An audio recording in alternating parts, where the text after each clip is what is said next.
প্রিয় শিক্ষার্থীবৃন্দ, আশা করছি সবাই ভালো আছো। আমরা আল্লাহর রহমতে ভালো আছি। অনেক দিন পর তোমাদের সামনে অনলাইন ক্লাসে হাজির হলাম। করোনার এই পরিস্থিতিতে বিশ্ব আজ দুঃখ পরাক্রান্ত। তোমরা অনেক দিন ধরে শিক্ষা প্রতিষ্ঠানে আসতে পারছো না, তাই বলে কি আমাদের পড়াশোনা বন্ধ থাকবে? না। তো এই যে শিক্ষা প্রতিষ্ঠান বন্ধ, তারপরেও আমাদের ক্লাস কার্যক্রম বা পাঠ্যক্রম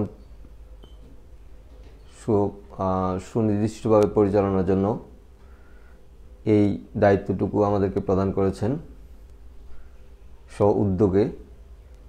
যিনি এই দায়িত্ব প্রদান করেছেন তিনি হলেন আমাদের সকলের প্রিয় অভিভাবক, আমাদের কলেজের অধ্যক্ষ মহোদয় প্রফেসর মোহাম্মদ মাহবুল করিম মহোদয়।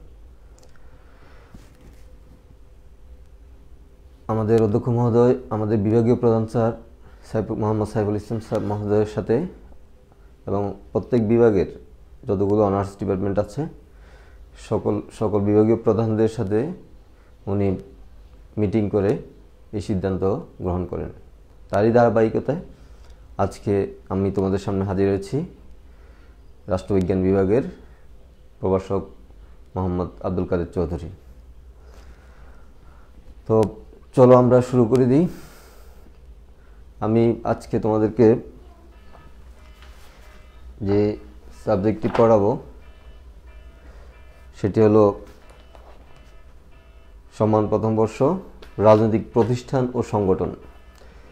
রাজনৈতিক প্রতিষ্ঠান ও সংগঠন রাজনৈতিক প্রতিষ্ঠান ও সংগঠন এই বইয়ের অষ্টম অধ্যায়, যেখানে শুধু একটি ওই অধ্যায়ের নাম হলো সংবিধান বা শাসনতন্ত্র, যেটাকে ইংরেজিতে বলা হয় কনস্টিটিউশন। এটি তোমাদের সিলেবাসে আছে সিতে। ওইখানে সংবিধান সম্পর্কে যেই টপিকসগুলো দেওয়া আছে সিলেবাসে, আমি সেগুলো একটু মনে করিয়ে দিতে চাচ্ছি। সেটি হলো সংবিধানের ডেফিনেশন। প্রথম হলো সংজ্ঞা, সংবিধান কি, হোয়াট ইজ কনস্টিটিউশন, এ সম্পর্কে আমরা পড়ব। এরপরে যে বিষয়টি আমরা জানব সেটি হলো নেসেসিটি, অর্থাৎ নেসেসিটি অব দ্য কনস্টিটিউশন। সংবিধানের প্রয়োজনীয়তা কী বা তাৎপর্য কী, কেন সংবিধান দরকার, এই সম্পর্কে আমরা জানব। পরে যে টপিকসটি আছে সেটি হলো মেথডস অব এস্টাবলিশিং কনস্টিটিউশনস, অর্থাৎ সংবিধান প্রতিষ্ঠার পদ্ধতি, সংবিধান কিভাবে প্রণয়ন করা হয়, সংবিধান প্রণয়ন পদ্ধতি, কি কি পদ্ধতি আছে, কিভাবে একটি সংবিধান প্রতিষ্ঠিত হয় বা রচিত হয়, সেটি সম্পর্কে আমরা জানব। এরপরে যেটি আছে সেটি হলো টাইপস অফ কনস্টিটিউশনস, সংবিধানের বিভিন্ন ধরনের প্রকারভেদ পড়ব আমরা। তারপরে আছে characteristics of a good constitution, একটি গুড কনস্টিটিউশন অর্থাৎ উত্তম সংবিধানের কি কি বৈশিষ্ট্য থাকা দরকার, কি কি বৈশিষ্ট্য থাকলে আমরা একটি সংবিধানকে উত্তম সংবিধান বলবো, সেটি আমরা জানব। তারপরে এরপরে টপিকসটা আছে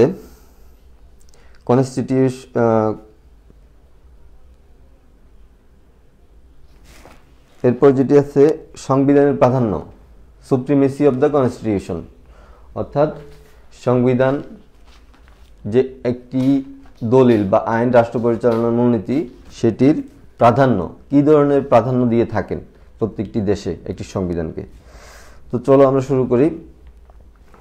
প্রথমে আমরা সংবিধানের সংজ্ঞা, সংবিধান কি আসলে। তোমরা ইতিমধ্যে অনেকেই জানো সংবিধান হলো একটি শাসনতন্ত্র। সংবিধান হলো একটি দলিল বা একটি শাসনতন্ত্র। কিসের শাসনতন্ত্র? সেটি হলো একটি রাষ্ট্র পরিচালনার শাসনতন্ত্র, রাষ্ট্র পরিচালনার দলিল বা শাসনতন্ত্র। এটি যদি আমি এক কথায় বলি তাহলে আমরা বলতে পারি যে সংবিধান হলো কিছু কতিপয় নিয়ম বা নীতিমালার সমষ্টি, যেটির মাধ্যমে একটি রাষ্ট্র পরিচালিত হয়ে থাকে। অর্থাৎ রাষ্ট্র কিভাবে পরিচালিত হবে তার সকল কিছু যে গ্রন্থের মাধ্যমে বা যেটির মাধ্যমে উল্লেখ থাকে, যে গ্রন্থে উল্লেখ থাকে বা গ্রন্থে উল্লেখ নাও থাকতে পারে, কিন্তু সংবিধান রাষ্ট্র কীভাবে পরিচালিত হবে তার সকল পদ্ধতি নিয়মকানুন লিপিবদ্ধ থাকে, সেটি হলো সংবিধান। এই সংবিধান নিয়ে বিভিন্ন তাত্ত্বিকগণ বিভিন্নভাবে সংজ্ঞায়িত করেছেন। সবচেয়ে সংক্ষিপ্ত এবং সহজ একটি সংজ্ঞা যেটি আমরা সবসময় বলে আসি জানি, সেটি হলো আমাদের রাষ্ট্রবিজ্ঞানের জনক এরিস্টটল বলেছেন। তিনি বলেছেন, constitution is the way of life, constitution is the way of life the state has chosen for itself. মানে সংবিধান হলো এমন একটি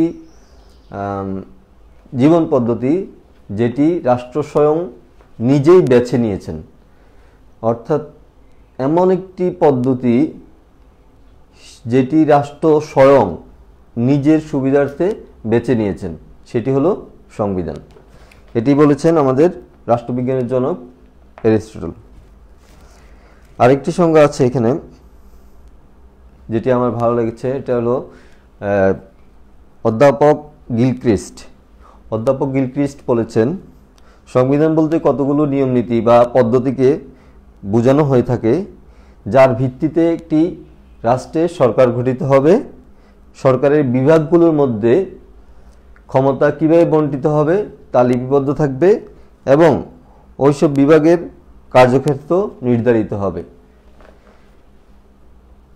ক্লিয়ার? বিষয়টা হলো যে সংবিধান হলো ওই পদ্ধতি বা নিয়ম নীতির সমষ্টি বা কতগুলো লিখিত অলিখিত দলিল, যেগুলোর মাধ্যমে কিভাবে একটি রাষ্ট্রের সরকার গঠন করা হবে এবং সরকারের যে তিনটি অঙ্গ আছে, শাসন বিভাগ, আইন বিভাগ এবং বিচার বিভাগ, এই তিনটি অঙ্গের অভ্যন্তরীণ সম্পর্ক কেমন হবে, যে ক্ষমতাগুলো আছে কিভাবে বণ্টিত হবে, সেটি সম্পূর্ণ লিপিবদ্ধ থাকবে এবং সেই অনুযায়ী রাষ্ট্র পরিচালিত হবে। তো তাহলে আমরা বুঝলাম যে সংবিধান হলো এমন একটি লিখিত অলিখিত পদ্ধতি যেটির মাধ্যমে সরকার কীভাবে গঠিত হবে তা উল্লেখ থাকবে এবং সরকারের যে অঙ্গগুলো রয়েছে, তিনটি অঙ্গের ভিতরে ক্ষমতার বন্টন পদ্ধতি উল্লেখ থাকবে এবং সেই অনুযায়ী রাষ্ট্র পরিচালিত হবে। এটি বলেছিলেন অধ্যাপক গিলক্রিস্ট। আরেকটি তাত্ত্বিক সংজ্ঞা যেটি আমাদের তাত্ত্বিক সিএফ স্ট্রং বলেছেন যে সংবিধান হলো এমন কতগুলো নীতির সমষ্টি যার মাধ্যমে সরকারের ক্ষমতা এবং শাসিতের অধিকার ও উভয়ের মধ্যে সম্পর্ক প্রতিষ্ঠিত হয়। অর্থাৎ শাসিত এবং শাসক আমরা যারা আছি, সরকার এবং জনগণ, মোট কথা হলো সরকার এবং জনগণের মধ্যে সম্পর্ক কীরকম হবে, কীভাবে নির্ধারিত হবে, সেই লিপিবদ্ধ পদ্ধতিটা হলো সংবিধান। এই ছিল মূলত। তাহলে আমরা সংবিধান বা কনস্টিটিউশন বলতে কি বুঝি? যে সংবিধান হলো সহজ ভাষায় যদি বলা হয় এমন কতগুলো নিয়ম নীতির সমষ্টি যার মাধ্যমে একটি রাষ্ট্র কিভাবে রাষ্ট্র পরিচালিত হবে বা একটি সরকার কিভাবে গঠিত হবে এবং সরকারের যে বিভাগগুলো আছে, তিনটি বিভাগ, সেই তিনটি বিভাগের ভিতরে কীভাবে সমন্বয় থাকবে এবং সরকার ও জনগণের মধ্যে কীরকম সম্পর্ক বজায় থাকবে তা সম্পূর্ণ লিপিবদ্ধ থাকবে। তো মূলত এটাই ছিল সংবিধান। পরে আমরা এরপরে যে টপিকস সেটি হলো সংবিধানের উৎস। আচ্ছা, সংবিধান কি এটা আমরা জানলাম। সংবিধান আসলে কিভাবে আসলো, আমাদের কাছে কিভাবে আসলো, আমরা কিভাবে এই সংবিধান পেলাম, সেটি এখন আমরা জানব। প্রথমত সংবিধানের যে উৎস আমরা বিভিন্নভাবে পেয়ে থাকি সেটি হলো ঐতিহাসিক চুক্তি ও দলিল। এক নাম্বার বললাম ঐতিহাসিক চুক্তি ও দলিল। আচ্ছা, এই ঐতিহাসিক চুক্তি বা দলিল কি বা কিভাবে এটি সংবিধানের উৎস হিসেবে কাজ করে তোমাদেরকে উদাহরণ দিয়ে দিচ্ছি। আচ্ছা, তোমরা অনেকেই ম্যাগনা কার্টার নাম শুনেছ। ম্যাগনা কার্টা সেটি হলো 1215 সালে। কোথায় হয়েছিল? 1215 সালে ব্রিটেনে। এটা ছিল এক ধরনের একটা চুক্তি, যে চুক্তিটি আজও বর্তমানেও ব্রিটিশ শাসনতন্ত্রের বিভিন্ন যে নিয়ম নীতি আছে বা রাষ্ট্র পরিচালনার ক্ষেত্রে অনুসরণ করা হয়, সেটি ছিল ম্যাগনা কার্টা। ম্যাগনা কার্টার উদ্দেশ্য ছিল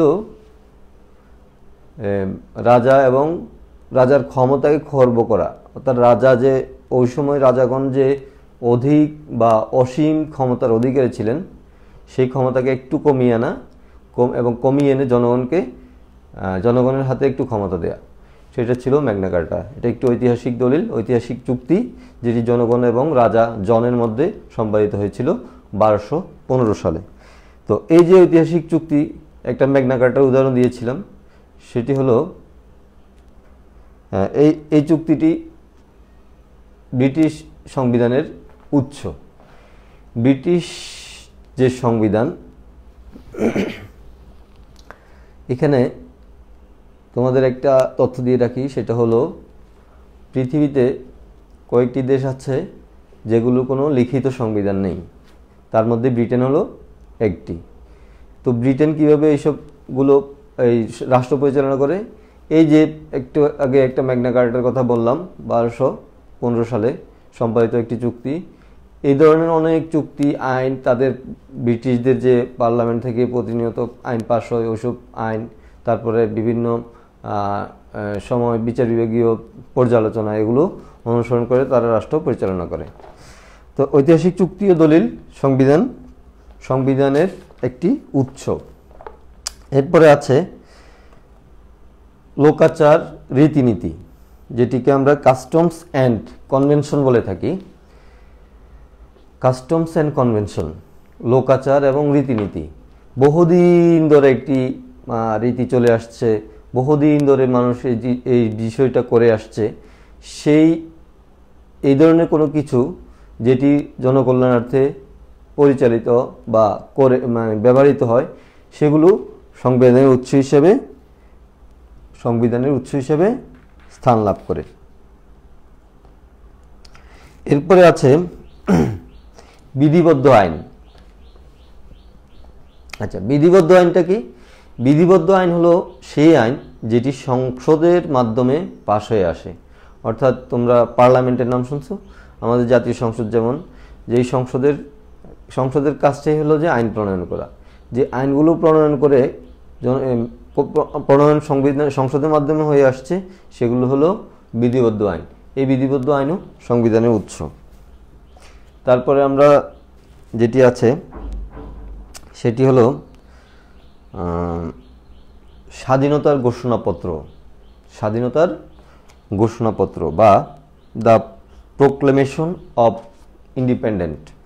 দ্য প্রোক্লেমেশন অফ ইন্ডিপেন্ডেন্ট হলো, এটা একটা উদাহরণ, দুইটা উদাহরণ তোমাদের দিতে পারি। সেটা হলো আমাদের বাংলাদেশ এবং যুক্তরাষ্ট্র। স্বাধীনতা ঘোষণা দিয়ে পৃথিবীতে যে দুটি দেশ স্বাধীন হয়েছে, তার মধ্যে একটি হলো বাংলাদেশ আর একটি হলো মার্কিন যুক্তরাষ্ট্র। এই দুটি দেশ স্বাধীনতার ঘোষণা দিয়ে স্বাধীন হয়েছে। তবে বাংলাদেশের সাথে মার্কিন যুক্তরাষ্ট্রের পার্থক্য আছে। পার্থক্যটা হলো এই, বাংলাদেশ স্বাধীনতার ঘোষণা দেওয়ার পরে দীর্ঘ 9 মাস রক্তক্ষয়ী সংঘর্ষ, যুদ্ধ করে বিজয় অর্জন করতে হয়েছে 30 লক্ষ শহীদের বিনিময়ে। আর মার্কিন যুক্তরাষ্ট্র যখন স্বাধীনতার ঘোষণা দিল, তখন মার্কিন যুক্তরাষ্ট্র ছিল ব্রিটেনদের কলোনি, আর ব্রিটেনরা তখন তা মেনে নিয়েই চুক্তির মাধ্যমে তাদেরকে স্বাধীন করে দেওয়া হয়, যেটি আমাদের ক্ষেত্রে বিপরীত হয়েছিল। পাকিস্তানিরা মেনে না নিয়ে বরং আমাদের উপর অত্যাচার শুরু করে দিয়েছিল এবং পরবর্তীতে আমরা যুদ্ধ করে আমরা স্বাধীনতা অর্জন করি। তো ওই সময় আমরা আমাদের স্বাধীনতা ঘোষণা দেওয়া হয় 26শে মার্চ, তোমরা জানো 1971 সাল জাতির পিতা বঙ্গবন্ধু শেখ মুজিবুর রহমান কর্তৃক এই যুদ্ধের ঘোষণা দেওয়া হয়, স্বাধীনতার ঘোষণা দেওয়া হয়। এরপর পরেই ওনাকে গ্রেপ্তার করা হয়েছিল। তিনি যুদ্ধের শেষ বিজয়ের পর পর্যন্ত তিনি অন্তরীণ ছিলেন এবং পরবর্তীতে দেশে ফিরে আসেন 10ই জানুয়ারি 1972 সালে। যাই হোক, এখন যেটি বলতেছিলাম যে ঘোষণা দেওয়া হলো স্বাধীনতার 26শে মার্চ, এবং আরেকটা বিষয় তোমরা জানো, সেটা হলো 10 এপ্রিল 1972 সাল। এপ্রিলের 10 তারিখ একটি সরকার গঠন করা হয়েছিল, অস্থায়ী সরকার, যেটিকে মুজিবনগর সরকার নামে আমরা জেনে থাকি। সেই মুজিবনগর সরকারের একটি ঘোষণাপত্র ছিল স্বাধীনতার। সেই স্বাধীনতার ঘোষণাপত্রটি এই সংবিধানের উৎস হিসাবে কাজ করে। ঠিক একইভাবে মার্কিন যুক্তরাষ্ট্র একটি ঘোষণা দিয়েছিলেন, যেটি সংবিধানের উৎস হিসেবে কাজ করেছিল পরবর্তী তাদের। এরপরে আছে অস্থায়ী সংবিধান আদেশ। অস্থায়ী সংবিধান আদেশও হলো সংবিধানের উৎস। অস্থায়ী সংবিধান আদেশটা কি? যখন একটি রাষ্ট্র সৃষ্টি হয়, যখন একটি রাষ্ট্রে সংবিধান থাকে না, যখন সৃষ্টি হলো বা স্বাধীন হলো বা নতুন তৈরি হলো, সেই রাষ্ট্রের সংবিধান তো আগে থেকে থাকে না, তাই না? তো সংবিধান নাই, তাহলে তখন একটি আদেশ জারি করা হয়। তখন রাষ্ট্র পরিচালনার দায়িত্বে যিনি থাকেন তিনি একটি আদেশ জারি করেন, ওইটিকেই বলা হয় অস্থায়ী সাংবিধানিক আদেশ।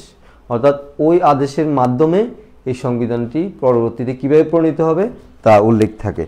বাংলাদেশে 11ই জানুয়ারি বাংলাদেশে 11ই জানুয়ারি 1972, 11ই জানুয়ারি 1972, একটু আগে বলেছিলাম বঙ্গবন্ধু দেশে ফিরে এসেছেন যুদ্ধের পরে। 10 জানুয়ারি আসার পরদিনই উনি এই সাংবিধানিক আদেশটা জারি করেন, যার ভিত্তিতে সংবিধান তৈরির কাজ শুরু হয়ে যায়। এটাও সংবিধানের উৎস। এরপরে আছে বিচার বিভাগীয় সিদ্ধান্ত। অনেক সময় অনেক আইন, অনেক সনদ, অনেক চুক্তি হয়ে থাকে, যেগুলোর জন্য বিশদ ব্যাখ্যা প্রয়োজন হয়। অর্থাৎ একটা আইন পাশ হলো, ঠিক আছে, কিন্তু এটি অনেকের কাছে দুর্বোধ্য, অস্পষ্ট থাকে। তখন এই যে বিচার বিভাগ রয়েছে সরকারের আরেকটি অঙ্গ, এই বিচার বিভাগ এই আইনের ব্যাখ্যা প্রদান করে এবং পূর্ণাঙ্গ সিদ্ধান্ত দিয়ে থাকে যে এই ব্যাখ্যা এই হবে। এইসব সিদ্ধান্তগুলো, বিচার বিভাগীয় সিদ্ধান্তগুলো সংবিধানের উৎস হিসেবে কাজ করে। এছাড়াও আরও যেটি আছে আরেকটি অন্যতম, সেটি হলো অন্যান্য দেশের সংবিধান। যেমন অন্যান্য দেশে যেসব সংবিধান, একটি নতুন রাষ্ট্র হলো, সেই রাষ্ট্রের সংবিধান প্রণয়নের জন্য অন্যান্য রাষ্ট্রের যে বর্তমান রাষ্ট্র রয়েছে বা আগে থেকে যেসব রাষ্ট্রের সংবিধান আছে সেগুলো ফলো করা হয়। বাংলাদেশের ক্ষেত্রেও করা হয়েছিল। বাংলাদেশের সংবিধান প্রণয়নের যখন কমিটি করা হয়, 34 সদস্য বিশিষ্ট ডক্টর কামাল হোসেনকে, তৎকালীন আইনমন্ত্রী ডক্টর কামাল হোসেনকে প্রদান করা হয়েছিল সংবিধান প্রণয়ন কমিটির। ওই কমিটির সদস্যগণ বা ডক্টর কামাল হোসেন সহ বিশ্বের অনেকগুলো দেশের সংবিধান পর্যালোচনা করেছেন, যেমন ভারত, মার্কিন যুক্তরাষ্ট্র সহ অনেকগুলো রাষ্ট্রের সংবিধান দেখে তারপর আমাদের সংবিধানটি প্রণয়ন করেছেন পর্যালোচনা করে। এছাড়া আরেকটি যেটি অন্যতম, সেটি হলো ধর্মীয় গ্রন্থ বা ধর্মকে কেন্দ্র করে যেসব গ্রন্থগুলো নাজিল হয়েছে বা রচিত হয়েছে সেগুলো অনেক দেশেই ফলো করা হয়। যেমন মধ্যপ্রাচ্যের ম্যাক্সিমাম দেশ, মধ্যপ্রাচ্যের ম্যাক্সিমাম দেশগুলো যে ধর্মীয় গ্রন্থ আছে আল কোরআন, সেই কোরআনকে তারা সংবিধানের রচনার ক্ষেত্রে অন্যতম প্রাধান্য দিয়ে থাকে। আর একটি অন্যতম উৎস হল সংবিধান সংক্রান্ত গ্রন্থাবলী বা সংবিধান সংক্রান্ত বিশ্বের বিখ্যাত গ্রন্থ যারা লিখেছেন বা যেগুলি আছে সেগুলো এই সংবিধানের উৎস হতে পারে। এই ছিল মোটামুটি সংবিধানের উৎসগুলো। এরপরে আমরা যেটিতে চলে যাব সেটি হলো সংবিধান প্রতিষ্ঠার পদ্ধতি বা methods of establishing constitution. Methods of establishing constitution অর্থাৎ সংবিধান কিভাবে প্রতিষ্ঠিত হয়। আমরা এতক্ষণ জেনে আসছি সংবিধান কি, সংবিধানের উৎসগুলো কি কি। এখন জানবো যে একটি সংবিধান কিভাবে রচিত হয়। 4টি মেথড আছে বা পদ্ধতি আছে যার মাধ্যমে সংবিধান প্রতিষ্ঠিত হয় বা প্রণীত হয়। তো পদ্ধতিগুলোর নাম বলে দিচ্ছি আমি। 1 নাম্বার আছে মঞ্জুরির দ্বারা, বাই গ্রান্ট বা মঞ্জুরির মাধ্যমে সংবিধান প্রণীত হয়। 2 নম্বর হলো যুক্তি বিচার বা বাই ডেলিভারেশন। যুক্তি বিচার বা ডেলিভারেশন। যুক্তি বিচার যেটাকে আমরা বিস্তারিত বলছি, তোমরা আগে পয়েন্টগুলো জেনে নাও। একটি বললাম বাই গ্রান্ট মঞ্জুরির মাধ্যমে, আর দ্বিতীয়টি হলো বাই ডেলিভারেশন বা পর্যালোচনা বা যুক্তির মাধ্যমে। 3 নম্বর যেটি আছে বাই রেগুলেশন বিপ্লবের মাধ্যমে, আর 4 নম্বর হলো বাই এভুলেশন বিবর্তনের মাধ্যমে। তাহলে 4টি কি কি? একটা হলো বাই গ্রান্ট মঞ্জুরির মাধ্যমে, বাই ডেলিভারেশন পর্যালোচনার মাধ্যমে, 3 নম্বর হলো বাই রেগুলেশন বিপ্লবের মাধ্যমে, আর 4 নম্বর হলো বাই ইভ্যালুয়েশন বিবর্তনের মাধ্যমে। ইভ্যালুয়েশন হলো বিবর্তন। আচ্ছা, এই 4টি পদ্ধতি আমরা কিভাবে হয় আমরা একটু জেনে নিই। ইতিহাস পর্যালোচনা করলে প্রায় প্রত্যেকটি দেশের এই 4টি পদ্ধতি অনুসরণ বা কেউ নির্দিষ্ট একটি পদ্ধতি অনুসরণ করেই সংবিধান রচনা করে থাকে। তো এই ক্ষেত্রে প্রথম যেটি বলেছিলাম বাই গ্রান্ট বা মঞ্জুরি। এই মঞ্জুরিটা কে দে বা কারা দে? মঞ্জুরিটা কি? মঞ্জুরি মানে হলো আদেশ বা আদেশই বলা চলে। এটি একক পক্ষ থেকে হয়ে থাকে। বেশ কিছুদিন আগে, বেশ কয়েক বছর পূর্বে এক সময়, বর্তমানে যে রকম সারা বিশ্বে একটি গণতন্ত্রের জোয়ার চলছে, এই গণতন্ত্র ছিল না। ছিল কি? ছিল রাজতন্ত্র। রাজতন্ত্র শুধু ছিল না, রাজাদের ক্ষমতা বা রাজাদের আদেশই ছিল মুখ্য, এবং রাজারা যেটি করতো সেটি আইন হতো, রাজারা যেটি বলতো সেটি আইন হতো। তো এক পর্যায়ে রাজারা উপলব্ধি করলো, যখন আস্তে আস্তে রাজাদের বিভিন্ন দেশে, কয়েকটি দেশে রাজাদের ক্ষমতা খর্ব হচ্ছে বা জনগণ সচেতন হচ্ছে, তারা উপলব্ধি করলো যে এই যে জনগণ যদি সচেতন হয়ে যায়, সেক্ষেত্রে তাদের ক্ষমতায় টিকে থাকা সম্ভব নয়। তাহলে তারা নিজ ইচ্ছায় একটি সংবিধান জনগণের জন্য গ্রান্ট করলো, মঞ্জুর করলো। সেটি হলো মঞ্জুরি। অর্থাৎ এইভাবে যে যখন সংবিধান রচিত হয় সেটা হবে বাই গ্রান্ট বা মঞ্জুরির মাধ্যমে সংবিধান প্রণয়ন। এটির উদাহরণ হতে পারে যে ম্যাগনা কার্টা বলেছিলাম একটু আগে, 1215 সালে রাজা জনগণের সাথে এই চুক্তিটি করেছিলেন। অনেক ক্ষেত্রে এই চুক্তিটি জনগণের প্রতিবাদ বা জনগণের ইচ্ছার সাথে সঙ্গতি রেখে করা হয়। অনেক ক্ষেত্রে রাজারা কি করতেন? নিজ ইচ্ছায় করতেন। আর নিজ ইচ্ছার যে উদাহরণ আছে সেটি হলো, আমরা প্রকৃষ্ট উদাহরণ হলো জাপানের রাজা তখন একবারে নিজ ইচ্ছায় এই এক ধরনের সংবিধান তাদের দেশের জন্য সংবিধান প্রণয়ন করেন, যাতে জনগণ কি না হয়, বিক্ষুব্ধ না হয় বা জনগণ অধিকার সম্পর্কে তাদের এই প্রতিবাদ বা আন্দোলন না করে থাকে। দ্বিতীয়টি হলো যুক্তি বিচার বাই ডেলিভারেশন, অর্থাৎ যুক্তি বিচার পর্যালোচনা। এটি অন্যতম উদাহরণ হলো বাংলাদেশ, তারপরে আছে মার্কিন যুক্তরাষ্ট্র, এছাড়া অনেকগুলো রাষ্ট্র আছে। যুক্তি বিচার বা পর্যালোচনা অর্থাৎ ভালোভাবে দেখে শুনে পর্যালোচনা করে যখন একটি সংবিধান রচিত হয় সেটাকে বলা হয় যুক্তি বিচার পর্যালোচনা। এই পর্যালোচনা বাংলাদেশ একটু আগে বলেছিলাম যে সংবিধান প্রণয়নের ক্ষেত্রে কয়েকটি রাষ্ট্রে বাংলাদেশ গিয়েছিল।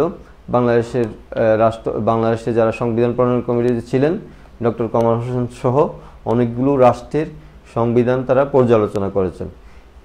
এটা হলো পর্যালোচনা করে আবার সংবিধান কীরকম হবে তার সংসদে উত্থাপন করেছেন, কয়েকটি পর্যায়ে অতিক্রম করে সেটি সংসদে পাশ হয়েছে, তারপরে একসময় এটি আইনে পরিণত হয়ে সংবিধান রচিত হয়েছে। তো এটি ছিল যুক্তি বিচার বা পর্যালোচনা, যেটি বাংলাদেশের সংবিধান এভাবে রচিত হয়েছিল। তারপরে আছে বিপ্লবের দ্বারা, বিপ্লব বাই রেগুলেশন। পৃথিবীর অনেকগুলো দেশে বিপ্লব হয়েছিল যখন সরকার বা রাজা বা শাসকদের শাসন যখন জনকল্যাণমূলক না হয়ে থাকে বা জনগণ যখন অতিষ্ঠ হয়ে যায় তখন এক ধরনের বিস্ফোরণ ঘটে। এই বিস্ফোরণের মাধ্যমে সরকারের পতন হয়, সেটিকে বলা হয় বিপ্লব। এই বিপ্লবের অন্যতম উদাহরণ হলো 1917 সালে সোভিয়েত রাশিয়ার যে বিপ্লব হয়েছিল এবং জারের পতন হয়েছিল। আরেকটি বিপ্লব হয়েছিল ফ্রান্সের বিপ্লব, ফরাসি বিপ্লব নামে আমরা পরিচিত, সেটাকে বলে থাকি ফরাসি বিপ্লব 1789। এই বিপ্লবের মাধ্যমে বাস্তিল দুর্গের পতন হয়ে সম্রাটের সিংহাসন চ্যুত হয়েছিল এবং একটি শাসনতন্ত্র তৈরি হয়েছিল বা সংবিধান তৈরি হয়েছিল। আরেকটি আছে বিবর্তনের মাধ্যমে। বিবর্তন মানে ধীরে ধীরে বহুকাল থেকে সামান্য আস্তে আস্তে বর্তমান পর্যন্ত একটি স্ট্রাকচার দাঁড় হয়, ওই স্ট্রাকচারকে ফলো করেই রাষ্ট্র পরিচালিত হয়। এটির অন্যতম উদাহরণ হলো যুক্তরাজ্য বা ব্রিটেনের সংবিধান, লিখিত কোনো সংবিধান নেই, অলিখিত সংবিধান আছে। তবে লিখিত সংবিধান নাই মানে এই না কোনো কিছু লিখিত নেই, লিখিত আছে, তবে সংবিধানের জন্য নির্দিষ্ট করে লিখিত এগুলো নেই। যেমন ম্যাগনা কার্টা রয়েছে, 1215 সালে সেই চুক্তি স্বাক্ষরিত হয়, সেটি এখনও আজও ফলো করা হয় বা অনুসরণ করা হয়। তাহলে এটা হলো বিবর্তন। অনেক দিন ধরে, দীর্ঘকাল ধরে রীতিনীতি, সামাজিক লোকাচার এগুলো আস্তে আস্তে শাসনতন্ত্রের সাথে বা রাষ্ট্র পরিচালনার অংশ হিসাবে গৃহীত হয়। এটাকে বলা হয় বাই ইভলিউশন বা বিবর্তনের মাধ্যমে সংবিধান প্রণয়ন। এই চারটি পদ্ধতি গেল। একটা গেল বাই গ্রান্ট, মঞ্জুরির মাধ্যমে। দ্বিতীয় নাম্বার গিয়েছে বাই ডেলিভারেশন বা যুক্তি বা পর্যালোচনার মাধ্যমে। 3 নাম্বার হলো বাই রেগুলেশন, বিপ্লবের মাধ্যমে। 4 গেল ডাইভলিউশন, বিবর্তনের মাধ্যমে। তো এখন আমরা সংবিধানের প্রণয়ন পদ্ধতি বা এস্টাবলিশিং পড়েছি, জেনেছি। এরপরে আমরা যে বিষয়টি পড়ব সেটি হলো সংবিধানের প্রয়োজনীয়তা, দ্য নেসেসিটি বা নেসেসিটি অফ দ্য কনস্টিটিউশন বা সিগনিফিকেন্স অফ দ্য কনস্টিটিউশন। কেন সংবিধান প্রয়োজন, সংবিধানের গুরুত্ব কী, সংবিধানের কেন তাৎপর্য কী, সেটি আমরা এখন জানব। প্রথমে সংবিধান আমরা যখন সংজ্ঞা নিয়ে আলোচনা করেছি, তো সেখানে আমরা বিভিন্ন ধরনের তাত্ত্বিক সংজ্ঞায়িত করার চেষ্টা করেছি নিজস্ব মতামত দিয়ে। সেখানে আমরা বলেছিলাম রাষ্ট্র পরিচালনার মূলনীতি হলো সংবিধান। অর্থাৎ সংবিধান যদি না থাকে, সেটা লিখিত হোক বা অলিখিত হোক, তাহলে রাষ্ট্র পরিচালিত হতে পারে না। সংবিধানবিহীন রাষ্ট্রকে একটি নৌকার নাবিক ছাড়া, নাবিকের সাথে একটি নৌকাকে তুলনা করা হয়েছে বা হয়ে থাকে যেখানে নাবিক নেই বা মাঝি নেই। তো একটি নৌকা যখন নদীতে চলে, তখন যদি নাবিক না থাকে, সেটি দিক বিদিক শূন্য, যেদিকে ইচ্ছা চলে যেতে পারে বা ডুবে যেতে পারে, যে কোনো কিছু হতে পারে, মানে অর্থাৎ সুনিয়ন্ত্রিতভাবে চলবে না। সেজন্যই মূলত নাবিক দরকার। আর এই সাথে তুলনা করা হয়েছে যে একটি রাষ্ট্রের সংবিধান যদি না থাকে, রাষ্ট্রটি হবে নৌকাবিহীন নাবিকের মতো। তো এটা থেকেই বোঝা যাচ্ছে যে সংবিধানের গুরুত্ব কতটুকু। এছাড়া যে বিষয়গুলো আছে, সংবিধানকে বলা হয় মিরর অফ দ্য স্টেটস, অর্থাৎ সংবিধানকে বলা হয় দর্পণ স্বরূপ, আয়না। আয়নাতে আমরা কি দেখি? নিজের চেহারা দেখি। কোনো কিছু খুব সুন্দরভাবে আয়নার সামনে আমরা দাঁড়ালে কি দেখতে পাই? নিজের প্রতিচ্ছবি ভেসে আসে। এখন যে এই যে প্রতিচ্ছবি ভেসে আসলো, আমার সামনে, আমার এখানে কোথাও যদি কোনো দাগ থাকে বা স্পট থাকে, সেটি খুব পরিষ্কারভাবে আমরা দেখতে পাই আয়নাতে। তো এই সংবিধান থাকলে রাষ্ট্রেও কীভাবে পরিচালিত হবে বা রাষ্ট্রের কীভাবে সামনে রাষ্ট্রের জনগণ বা সরকার কীভাবে গঠিত হবে, জনগণের কীভাবে কী ধরনের অধিকার পাবে, এগুলো সব কিছু একবারে স্পষ্ট আকারে আয়নাতে যেমন ছবি দেখা যায়, ওইভাবে রাষ্ট্রের মূলনীতিগুলো বা রাষ্ট্রের পরিচালনা নীতিগুলো আমরা দেখতে পাই। আরেকটা বলা হলো ফরমেশন অফ গভর্নমেন্ট বা সরকার গঠন। একটু আগে বলেছি, সরকার গঠন করতে হলে সরকার কীভাবে গঠিত হবে, কি পদ্ধতির সরকার হবে, সংসদীয় পদ্ধতির সরকার নাকি রাষ্ট্রপতি শাসিত সরকার নাকি একনায়কতন্ত্র না গণতন্ত্র, সব কিছু এই সংবিধানে উল্লেখ থাকে। তাহলে ফরমেশন অফ গভর্নমেন্ট বা ফরমেশন অফ দ্য গভর্নমেন্ট, এই সংবিধান এর সরকার কীভাবে গঠিত হবে এই সংবিধানের মাধ্যমে আমরা জানতে পারি। এই জন্যই সংবিধান খুবই গুরুত্বপূর্ণ বা তাৎপর্যপূর্ণ। এরপরে আছে বেসড অন গভর্ন, সরকার গঠন হলো, কিন্তু সরকার কীভাবে পরিচালিত হবে বা রাষ্ট্র কীভাবে পরিচালিত হবে বা শাসনতন্ত্র কীভাবে পরিচালিত হবে, এসব সম্পূর্ণ দিক নির্দেশনার জন্য দরকার সংবিধান। তাই সংবিধানের প্রয়োজনীয়তা অত্যন্ত। এরপরে আছে driving force of the government, অর্থাৎ ড্রাইভিং ফোর্স বলা হয়, ড্রাইভারের সাথে তুলনা করা হয়েছে, চালিকার শক্তি। একটি বাস সবই ঠিক আছে, ইঞ্জিন আছে, যাত্রী আছে, প্যাসেঞ্জার আছে, সবই ঠিক আছে, কিন্তু চলে না। তেলও আছে, অয়েলও পর্যাপ্ত পরিমাণ তেল আছে, কিন্তু চলবে না যদি ড্রাইভার গাড়িটি নিজে না চালিয়ে যায় বা কেউ রিমোট দিয়ে কন্ট্রোল না করে থাকে। এই ক্ষেত্রে সংবিধানকে ওই ধরনের ড্রাইভিং ফোর্স হিসেবে বা চালিকা শক্তি হিসেবে তুলনা করা হয়ে থাকে। তারপরে আছে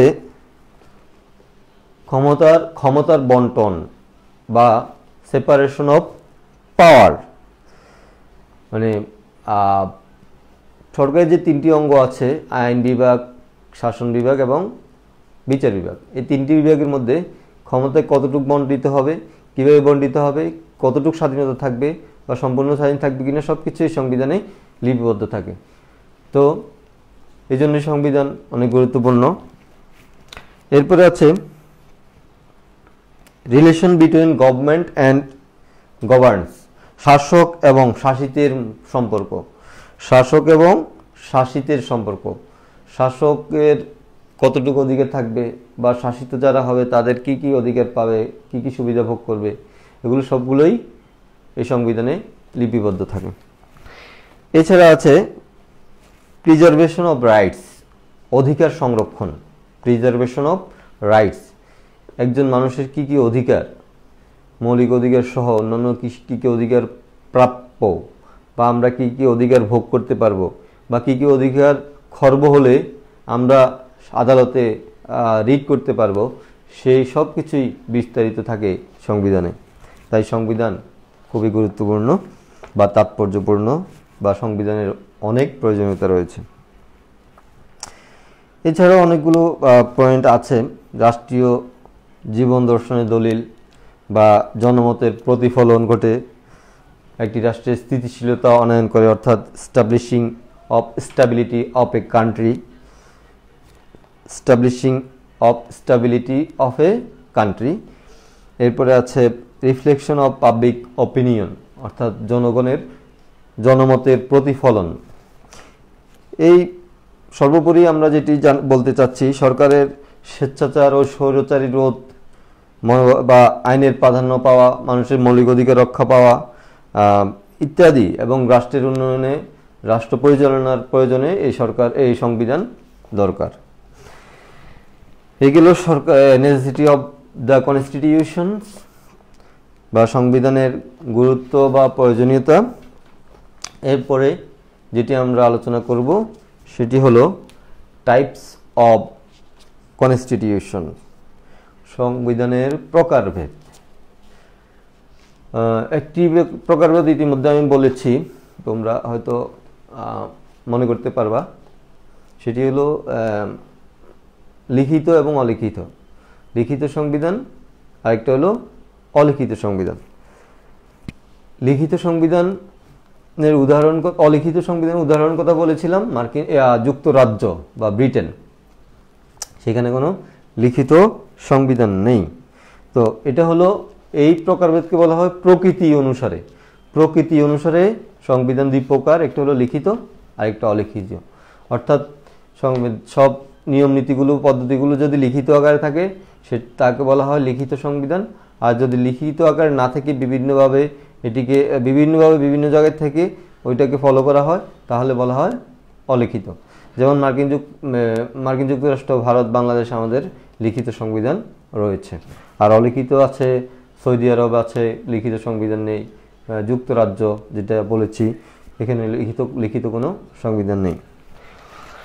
এরপরে আসো, সংবিধানের আরেকটি প্রকার হলো সংশোধন পদ্ধতি অনুসারে প্রকারভেদ। সেটিও দুই প্রকার, একটি হলো সুপরিবর্তনীয় সংবিধান আর একটা হলো দুষ্পরিবর্তনীয় সংবিধান। অর্থাৎ সুপরিবর্তনীয় আর দুষ্পরিবর্তনীয় এই দুই ধরনের সংবিধান রয়েছে, যেটাকে বলা হয় সংশোধনের পদ্ধতি অনুসারে। এর আগেরটা বলেছিলাম প্রকৃতি অনুসারে। তো সুপরিবর্তনীয় কি আর দুষ্পরিবর্তনীয় কি? সুপরিবর্তনীয়কে ইংরেজিতে বলা হয় ফ্লেক্সিবল কনস্টিটিউশন, আর দুষ্পরিবর্তনীয় বলা হয় রিজিড কনস্টিটিউশন। অর্থাৎ যেটি পরিবর্তন করতে গেলে অনেক পদ্ধতির প্রয়োজন হয়। সুপরিবর্তনীয় হলো যে সংবিধান সংশোধনের জন্য কঠিন কোনো নিয়ম নীতি মানতে হয় না, শুধু সংসদ সদস্যদের অধিকাংশ মতামতই যথেষ্ট, সেটি হলো সুপরিবর্তনীয়। আর দুষ্পরিবর্তনীয় হলো একটি সংবিধান কোনো কারণে যদি সংশোধন করা লাগে, সেটি সংশোধন করতে গিয়ে বিভিন্ন নিয়ম নীতি ফলো করতে হয় এবং সংসদের যে সদস্য রয়েছে তার 2/3 অর্থাৎ 300 জন থাকলে 200 জনের অধিক জনের মতামত বা ভোট বা রায় থাকতে হবে। তাহলে এটাকে বলা হয় দুষ্পরিবর্তনীয় সংবিধান, যেটি বাংলাদেশে আমাদের এখানে দুষ্পরিবর্তনীয় সংবিধান রয়েছে। মার্কিন যুক্তরাষ্ট্র, রাশিয়াতেও একই ধরনের সংবিধান রয়েছে। আর সুপরিবর্তনীয় সংবিধানের যে সব কান্ট্রি আছে তার মধ্যে আছে যুক্তরাজ্য, নিউজিল্যান্ড, এগুলো। এরপরে ক্ষমতার বন্টনের পদ্ধতি অনুসারে সংবিধান আবার 4 প্রকার। একটি হলো যুক্তরাষ্ট্রীয় সংবিধান, যেটা মার্কিন যুক্তরাষ্ট্র, মার্কিন যুক্তরাজ্য, রাশিয়া, কানাডা ইত্যাদি দেশে রয়েছে। আমাদের পার্শ্ববর্তী দেশ ভারতেও এই যুক্তরাষ্ট্রীয় সংবিধান রয়েছে। অর্থাৎ এখানে হলো দুই ধরনের, যুক্তরাষ্ট্র মানে কয়েকটি রাষ্ট্র মিলে একটি রাষ্ট্র, এটা তো বুঝো। তো এইখানে যে কয়েকটি রাষ্ট্র, একটি থাকবে সেন্ট্রাল গভর্নমেন্ট আর একটি থাকবে প্রাদেশিক গভর্নমেন্ট। এই যে প্রদেশ এবং কেন্দ্র, এই দুইয়ের মাঝে ক্ষমতার বন্টন কীভাবে হবে, এগুলো সব কিছুই এই যুক্তরাষ্ট্রীয় সংবিধানে উল্লেখ থাকে। এরপরে আছে এককেন্দ্রিক রাষ্ট্রের সংবিধান, যেটি যেমন বাংলাদেশ একটি এককেন্দ্রিক রাষ্ট্র, এখানে কোনো প্রদেশ নেই, একটাই গভর্নমেন্ট এবং গভর্নমেন্ট কীভাবে পরিচালিত হবে সংবিধানে সেভাবে উল্লেখ থাকে। এরপরে রয়েছে 3 নম্বরে রাষ্ট্রপতি শাসিত সরকার। এই যে রাষ্ট্রপতি শাসিত সরকার বা প্রেসিডেন্সিয়াল গভর্নমেন্ট, সেটি হলো আমাদের মার্কিন যুক্তরাষ্ট্র একটি উদাহরণ অন্যতম। সেখানে রাষ্ট্রপতি অর্থাৎ রাষ্ট্রের প্রধানই রাষ্ট্রপতি এবং রাষ্ট্রপতির মাধ্যমেই সরকার পরিচালিত হয়। তাহলে সেটাকে বলা হয় রাষ্ট্রপতি শাসিত সরকার। আর এই রাষ্ট্রপতি শাসিত সরকারের জন্য সংবিধানের ধরনটা একটু ভিন্ন। আরেকটি আছে সংসদীয় সংবিধান, যেটি আমাদের বর্তমানে আমাদের দেশে রয়েছে মন্ত্রী পরিষদ শাসিত বা সংসদীয় পদ্ধতির সরকার ব্যবস্থা, যেটি আমাদের বাংলাদেশে এই পদ্ধতির সংবিধান রয়েছে। এছাড়াও আছে অংশগ্রহণ অনুসারে দুই প্রকার, প্রজাতান্ত্রিক সংবিধান বা রাজতান্ত্রিক সংবিধান। প্রজাতান্ত্রিক সংবিধান যেসব দেশে জনগণের ভোটের মাধ্যমে সরকার গঠিত হয় এবং পরিচালিত হয় সেসব দেশের সংবিধানকে প্রজাতান্ত্রিক সংবিধান বলা হয়। আর যেসব দেশের সংবিধান বা রাষ্ট্র জনগণ রাজা বা রাজতান্ত্রিক বা দীর্ঘদিন ধরে রাজ পরিবারের উত্তরাধিকার সূত্রে রাজারা শাসন করে থাকেন, ওইসব দেশের সংবিধানকে বলা হয় রাজতান্ত্রিক সংবিধান। যেমন এটির উদাহরণ হলো জাপানের সংবিধান, এটিও রাজতান্ত্রিক সংবিধানের উদাহরণ। এই ছিল মূলত প্রকারভেদগুলো। বলে আমরা পরে আরেকটু রিভিউ করার চেষ্টা করি। লিখিত, অলিখিত, তারপরে পড়েছিলাম দুষ্পরিবর্তনীয়, সুপরিবর্তনীয়, তারপরে পড়েছিলাম আমরা প্রকৃতি অনুসারে, সংশোধনের পদ্ধতি অনুসারে। এরপরে পড়েছিলাম যে ক্ষমতা বন্টন অনুসারে, যে ফেডারেল কনস্টিটিউশন বা যুক্তরাষ্ট্রীয় সংবিধান। তারপরে পড়েছিলাম ইউনিটারি কনস্টিটিউশন বা এক কেন্দ্রিক রাষ্ট্রের সংবিধান। তারপরে পড়েছিলাম পার্লামেন্টারি কনস্টিটিউশন বা সংসদীয় সরকার। আরেকটা পড়েছিলাম প্রেসিডেন্সিয়াল কনস্টিটিউশন বা রাষ্ট্রপতিশাসিত দেশের সংবিধান। এই ছিল মূলত প্রকারভেদগুলো। এরপরে আমরা যেটি আলোচনা করব সেটি হলো সংবিধানের সংশোধন। আচ্ছা, সংবিধান আমরা জেনে আসছি, সংবিধান দেশের সর্বোচ্চ আইন। সংবিধান দেশের সেই সকল নিয়ম পদ্ধতি যার মাধ্যমে রাষ্ট্র পরিচালিত হয়। সংবিধান হলো এমন একটি জীবন পদ্ধতি যা রাষ্ট্র বেছে নিয়েছে। এই তো কিছু পড়ার পরও কেন সংবিধান আবার সংশোধন করা দরকার, বা সংবিধান কেন সংশোধন করতে হয়? যেহেতু আমরা সংবিধানকে প্রাধান্য দিয়েছি সাংবিধানিকভাবেই। সংবিধান কেন সংশোধন করতে হয় তারও কারণ আছে, ব্যাখ্যা আছে। কোনো কিছু আসলে যদি রিজিড হয়, রিজিড না, কোনো কিছু যদি স্থায়ী হয় সেটি আসলে যুগের সাথে তাল মিলিয়ে চলতে পারে না। তো যুগের প্রয়োজনে, সমাজের প্রয়োজনে, জনগণের প্রয়োজনে, রাষ্ট্রের প্রয়োজনে সংবিধানকে বিভিন্ন সময় বিভিন্ন আইন সংবিধানে সংযোজন করতে হয়, পরিবর্তন করতে হয়, পরিবর্ধন করতে হয়, পরিমার্জন করতে হয়। এই কারণেই সংবিধান সংশোধন প্রয়োজন। তাহলে এই সংবিধান যে সংশোধন পদ্ধতি বাংলাদেশের, এটি একটি খুবই সুন্দর একটি পদ্ধতি আছে। বাংলাদেশের সংবিধান